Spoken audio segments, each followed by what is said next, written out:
창세기 3장 6절부터 9절 우리 다 같이 합독하겠습니다. 시작. 여자가 그 나무를 본즉 먹음직도 하고 보암직도 하고 지혜롭게 할 만큼 탐스럽기도 한 나무인지라.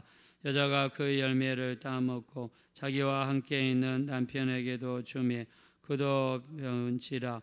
이에 그들의 눈이 밝아져 자기들이 벗은 줄을 알고 무화과 나무 잎을 엮어 치마로 삼았더라.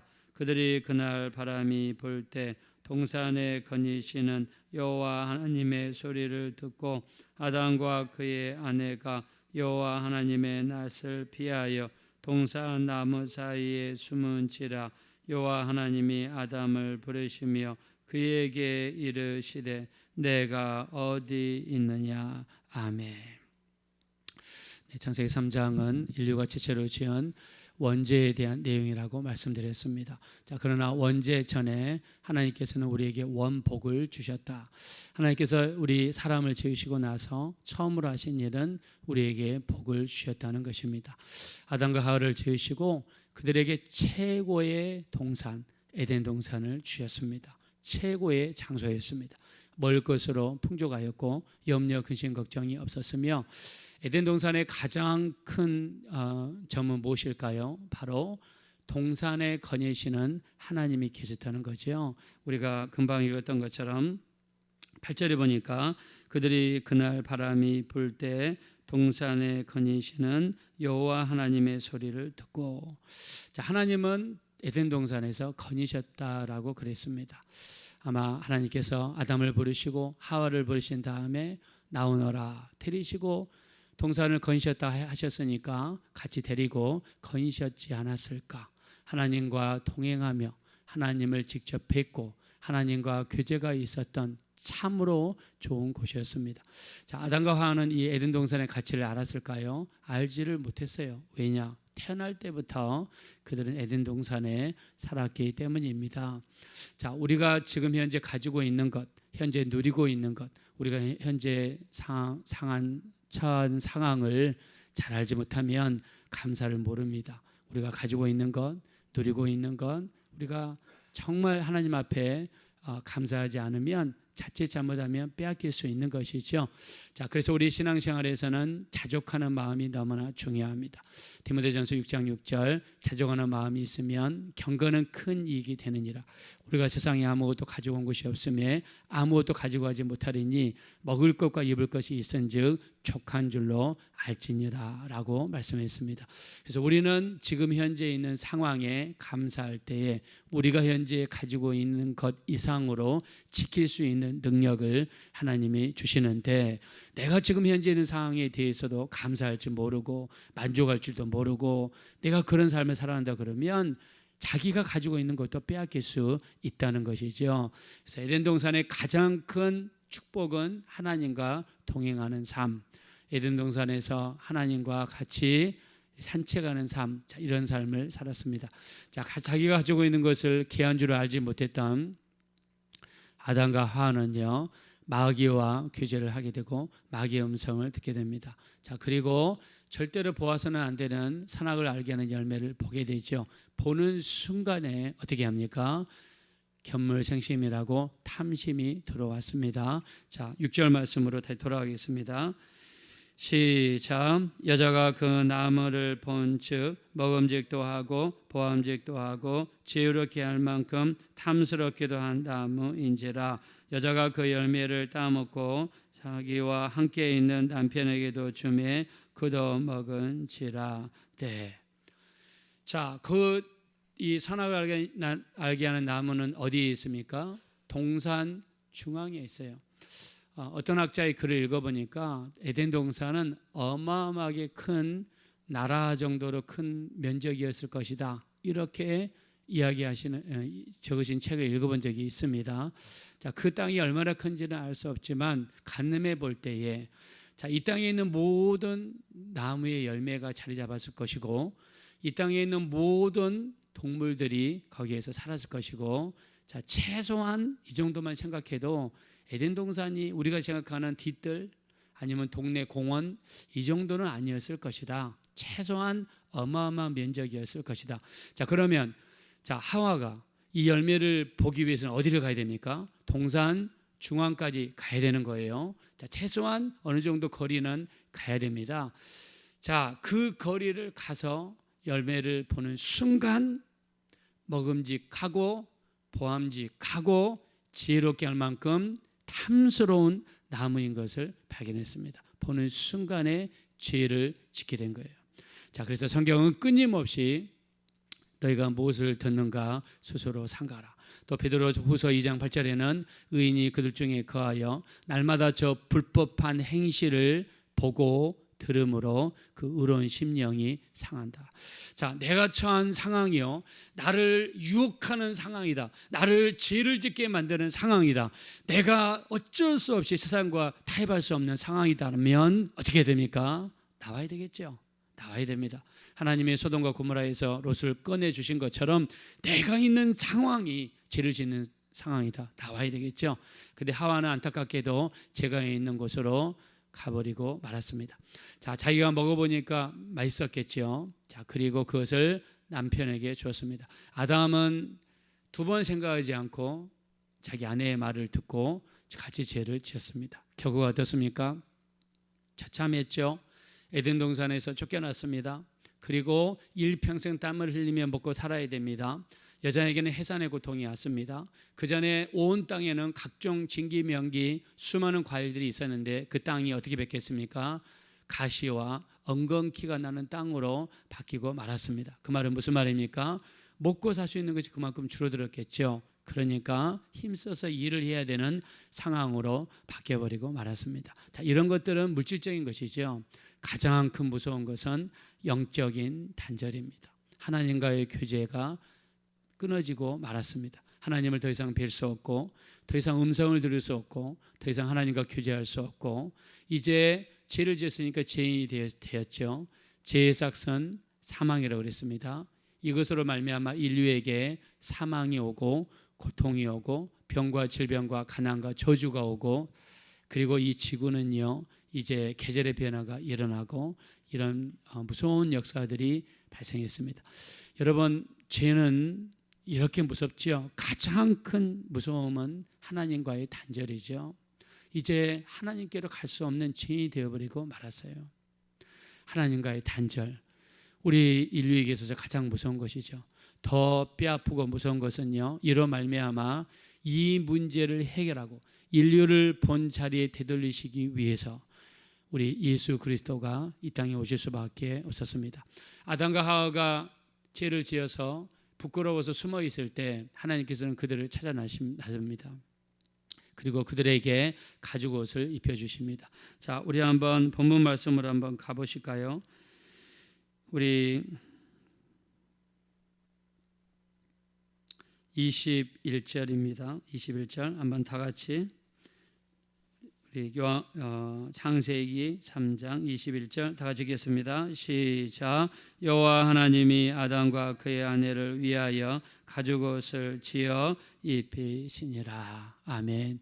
자, 가죽옷은 짐승을 잡아야 됩니다. 피를 흘려야 됩니다. 그리고 그 가죽을 벗기셔서 아담과 하와에게 옷을 입혀 주셨습니다. 자, 여기에는 동물 희생 제사의 의미를 담고 있습니다. 더 크게 보면 이 땅에 오셔서 십자가에서 피 흘리실 우리 주님의 모습을 예표하고 있습니다. 아담과 하와가 지은 죄가, 우리 하나님께서는 이 문제를 해결하시기 위해서 하나밖에 없으신 그 아들, 죄 없으신 그 아들을 보내셔야 할 정도로 무서운 결과를 가져온 것이 바로 죄라는 것입니다. 그래서 우리가 살면서 우리가 지은 죄가 얼마나 무서운가, 얼마나 크고 중대한가. 우리가 지는 죄 아무렇지 않게 그냥 죄 짓고 나서 나중에 기도할 때 회개하고 말지, 이렇게 단순하게 치부하고 지나갈 문제가 아니라는 것입니다. 이 문제 때문에 하나님은요 그 아들 예수를 이 땅에 보내셨습니다. 자, 그래서 하나님께서 이 땅에 아들을 보내신 것을 요한복음 3장 16절에 말씀하고 있죠. 하나님이 세상을 이처럼 사랑하사 독생자를 주셨으니 이는 저를 믿는 자마다 멸망치 않고 영생을 얻게 하려 하심이라. 자, 하나님께서는 아담과 하와에게 영생을 주셨는데 인간이 발로 차고 에덴 동산을 떠났습니다. 자, 그래서 하나님께서 그들에게 다시는 죄인 상태에서 생명나무를 먹지 못하도록 에덴 동산에 들어오지 못하도록 지키게 만드셨습니다. 자, 그러나 하나님과 단절되었던 우리들, 하나님과 우리 사이에 큰 간격이 있었던 우리들, 가고 싶어도 갈 수 없고 돌아가고 싶어도 돌아갈 수 없었던 우리들, 그것을 막았던 것이 뭡니까? 죄입니다. 이 문제를 해결하시기 위해서 하나님은 그 아들을 이 땅에 보내주셨습니다. 성경에서는 이것을 하나님의 사랑이라고 표현했습니다. 하나님의 세상을 이처럼 사랑하셔서 독생자를 보내주셨습니다. 또 우리 요한일서 4장 10절 11절에 보니까 사랑은 여기에 있으니 우리가 하나님을 사랑한 것이 아니요 하나님이 우리를 사랑하사 우리 죄를 속하기 위하여 화목 제물로 그 아들을 우리에게 보내셨음이라. 사랑하는 자들아, 하나님이 이같이 우리를 사랑하셨은즉 우리도 서로 사랑하는 것이 마땅하니라 라고 말씀했습니다. 하나님께서 화목제물로, 화목제물이 무엇입니까? 불화한 두 사람을 화평케 하기 위해서 드리는 제물이 화목제물입니다.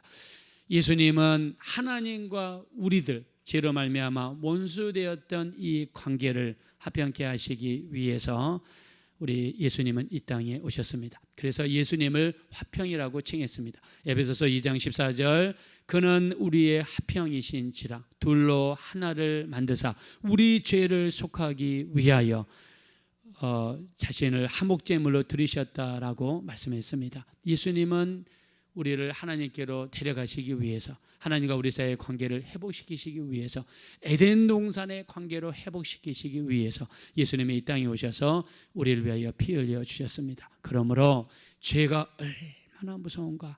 우리 이사야서 59장 1절입니다.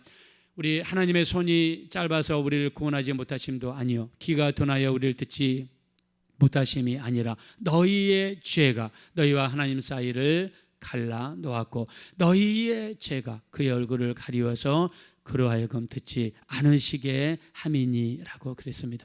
죄는요 하나님과 우리 사이를 늘 가릅니다.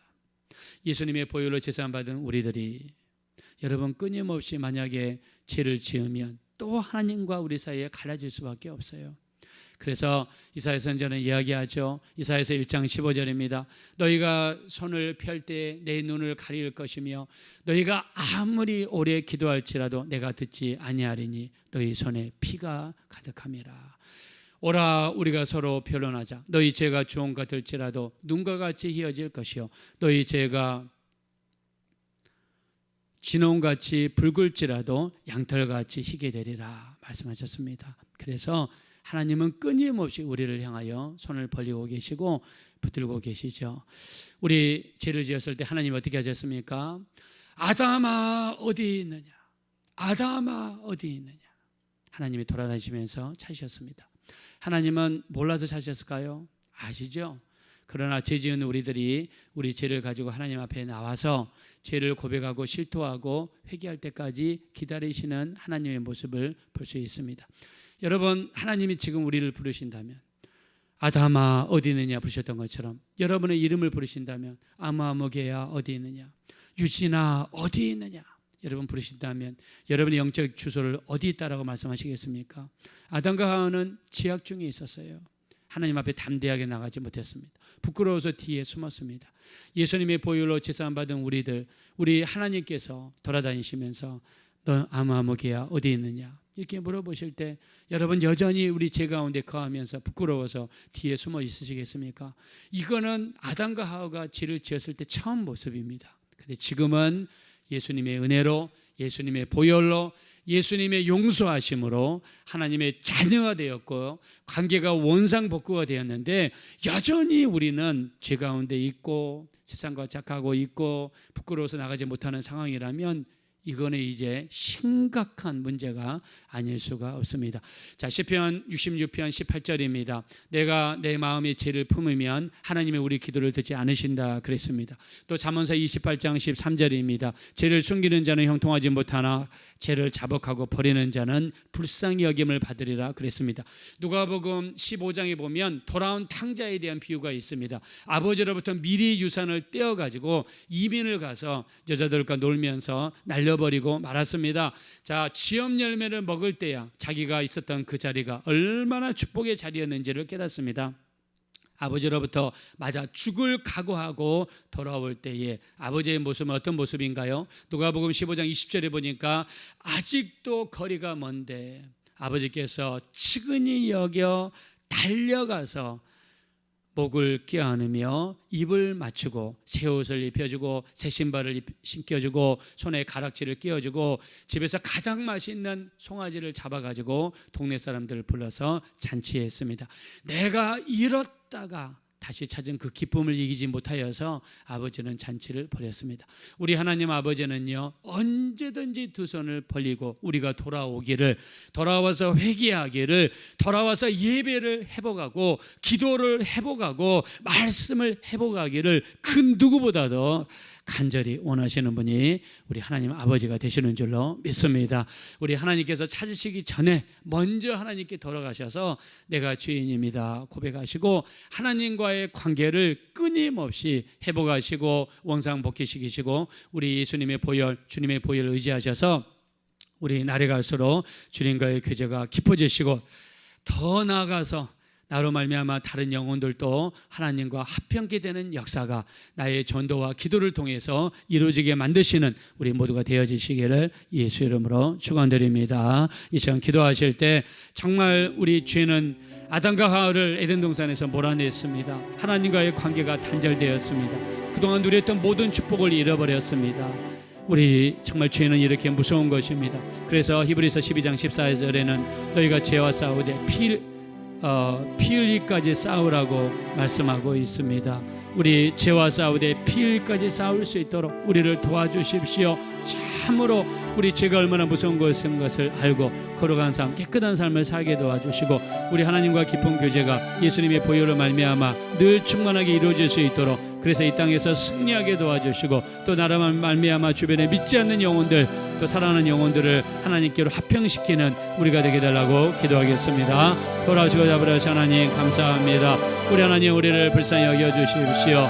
아담과 하와는 자기가 있는 자리가 얼마나 축복의 자리에 있는지를 몰랐습니다. 자기들이 누리는 그 축복이 얼마나 큰 것인가를 몰랐습니다. 가지고 있는 것에 감사하지 못하니 그들은 자기들이 가지고 있는 것이 귀한 것임을 모르고 하나님이 주신 그 놀라운 축복을 발로 차버리고 하나님과의 관계가 단절되어 버리고 말았습니다.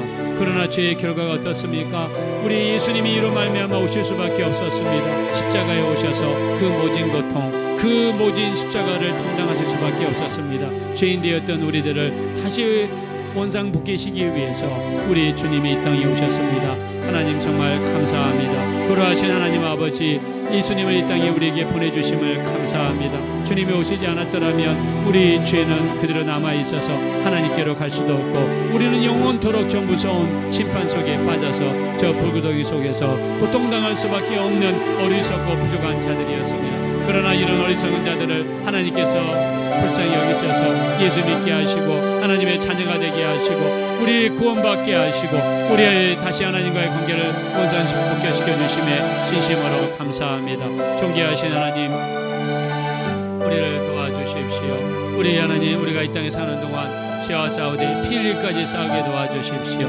하나님께서 죄를 얼마나 싫어하시는지 하나님께서 죄를 얼마나 우리가 정말 죄를 미워하시는지 우리가 깨닫게 도와주시고 죄와 싸우되 피 흘릴까지 싸우게 도와주십시오. 우리 하나님의 뜻대로 걸어간 길을 가게 하시고 걸어간 삶을 살게 도와주십시오. 우리 예수님께서 죄를 그치셨으니 이제 우리 죄를 그치게 도와주십시오. 이제는 우리가 사는 것이 아니라 오직 내 안에 그리스도께서 사신 것이라고 하신 것처럼 이제 세상과 착하지 않고 걸어간 삶을 살게 도와주십시오.